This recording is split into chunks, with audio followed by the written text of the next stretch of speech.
Assalamualaikum warahmatullahi wabarakatuh. Teman-temanku semuanya, kita sebagai seorang muslim, berdakwah itu wajib. Bukan sunnah, bukan mubah, tapi wajib. Kita wajib mengingatkan orang lain yang lalai. Kita wajib mengajak orang lain untuk taat ke Allah. Kita wajib melarang orang lain kalau berbuat kerusakan dan dosa besar. Dan tentunya dalam hal menyampaikan itu macam-macam. Ada orang yang menyampaikannya dengan nada, misalkan nadanya seperti Jainuddin MZ almarhum. Ada juga yang menyampaikannya nadanya seperti Agim. Ada juga yang menyampaikan nadanya seperti Adi Hidayat, Abdul Somad juga. Ustadz Abdul Somad itu berbeda. Cara menyampaikannya punya khas masing-masing. Punya ciri masing-masing. Jadi ya memang bagus atau tidaknya seseorang dalam menyampaikan dakwah itu ya kondisional, dilihat dari interaksi dia dengan objek yang mau kita sampaikan gitu. Ya makanya kita sebagai seorang muslim ataupun muslimah harus terus mengasah diri kita, harus terus menambah ilmu, pengetahuan, karena yang namanya dakwah pun dia perlu ilmu gitu. Bagaimana cara menyampaikan, objek yang kita sampaikan ini seperti apa gitu karakteristiknya. Tentunya ada nada-nada yang memang sepertinya kurang tepat kalau disampaikan ke ibu pengajian. Misalkan nada yang biasa digunakan perlombaan MTQ atau misalkan acara-acara resmi, disampaikan ke majelis-majelis taklim, nadanya ya gitu, bukan isinya. Misal, Assalamualaikum warahmatullahi wabarakatuh.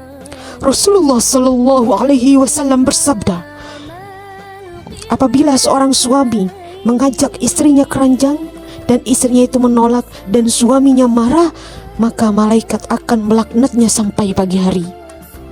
Misal begitu nadanya. Sepertinya kurang cocok gitu kalau nadanya seperti itu disampaikan di majelis-majelis taklim, sepertinya tegang banget gitu ya. Jadi memang relax aja gitu, seperti ngobrol gitu ya. Komunikasinya ya kita sesuaikan. Misalkan dengan nada ibu-ibu yang dimuliakan oleh Allah, Bu, pengen gak dapat rahmat Allah? Misal, pengen gak kita ini hidupnya gak dilaknat oleh malaikat? Pengen misalkan. Bu, perhatikan hadis yang diriwayatkan dari Abu Hurairah. Rasulullah Shallallahu Alaihi Wasallam bersabda, apabila seorang suami minta istrinya keranjang dan istrinya itu menolak, lalu suaminya marah kepada istrinya tersebut, maka para malaikat akan melaknatnya sampai pagi hari.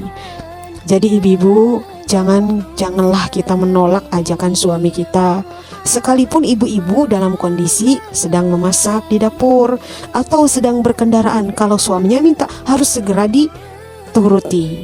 Karena surganya istri itu adalah di suami ya Bu.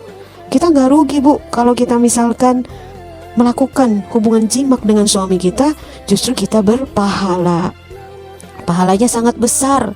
Berpegangan tangan aja menggugurkan dosa-dosa, apalagi sampai melakukan jimak.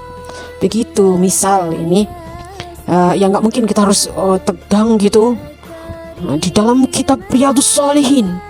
Waduh gitu, kondisional aja lah gitu. Makanya versi bagus atau tidaknya itu memang punya versi masing-masing. Yang terpenting adalah apa yang kita sampaikan itu nyampe gitu. Dan tentunya kita tahu tempat gitu. Ya kalau lagi lomba tentu harus dipersiapkan kan, nadanya harus seperti apa. Kalau nadanya harus kayak tadi misalkan Assalamualaikum warahmatullahi wabarakatuh gitu misalkan. Jadi perlu diasah, dilatih terus, karena saya juga nggak biasa gitu dengan nada yang seperti itu gitu.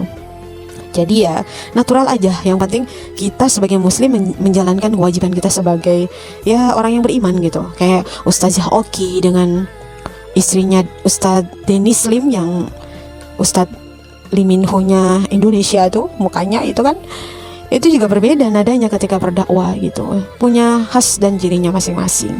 Yang penting kita terus belajar mengasah diri, jangan sampai kita merendahkan orang lain atau meremehkan orang lain.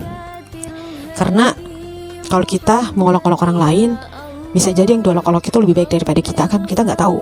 Makanya jangan suka ngolok-olok, mengasah diri saja, fokus untuk memperbaiki diri gitu. Karena punya versinya masing-masing. Ya nggak mungkin kayak contohnya ngajar di TK sama ngajar di MA, nggak mungkin kan. Kalau kita ngajar di TK, kita mimiknya kayak ngajar di MA gitu, seperti itulah gitu. Jadi ada gimmick-gimmick yang memang kayak tadi serius gitu, tegas gitu kan, membahana gitu suaranya. Ada mimik-mimik yang memang apa ya, seperti akrab, seperti sedang ngobrol, kondisional saja. Mungkin itu saja yang dapat saya sampaikan. Wassalamualaikum warahmatullahi wabarakatuh.